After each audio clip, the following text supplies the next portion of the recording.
Great question, and it's a big one, and with lots of parts in it. And so there's a lot that I would like to respond to, and the time that we have here today will not allow me to respond to every part of your question.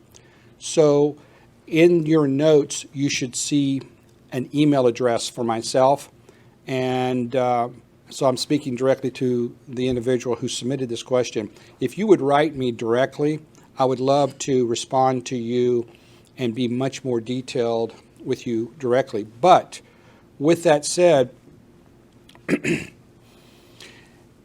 we want to optimize ourselves. A part of transforming the workplace is it begins with the transformation we bring to ourselves. And so what is required to transform a workplace is collaboration, because no one person can change or transform the workplace. It takes all of the players, all of the stakeholders working together, building trust and transparency, and collaborating together to transform the workplace. We are not looking to control others. We are looking to improve our skills for self-management. So this isn't about what can I do to coerce, manipulate, or motivate other people to work with me to transform this place. Everyone has to approach it with a sense of, I'm a volunteer, the idea being, I'm here because I want to be, and I want to be a part of the collaboration. Now, what that brings us to is we want to lead ourselves through transformation, because there is a pathway for us to do the work that we do, even though the environment in which we're doing it is contributing to burnout. In other words, there are things we can do for ourselves that strengthens us to be resilient in the face of burnout, in the face of a challenging context. So each person has to know themselves. Each person has to practice that self-awareness with self-acceptance.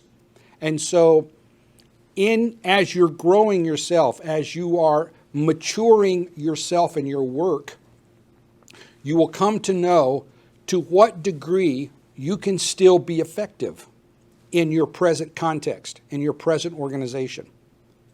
No one can measure that but you.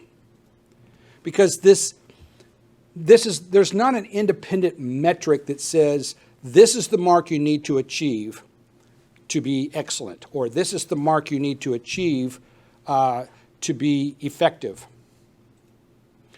That's a part of the imposed fear factor. Essentially, the most important question here in this training is, what life do you want to live? What work do you want to do, and what way do you want to do it? And so we build our resiliency. We build our strengths through self-regulation and self-care. We strengthen and we build ourselves. We grow ourselves.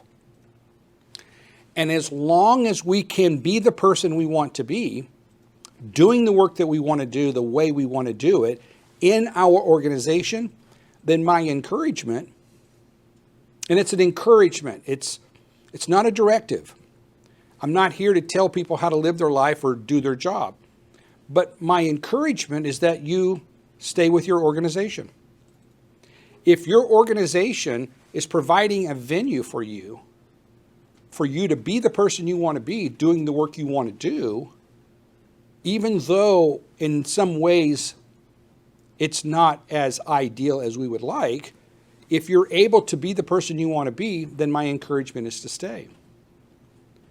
But this is something you and every one of us has to be evaluating routinely evaluating.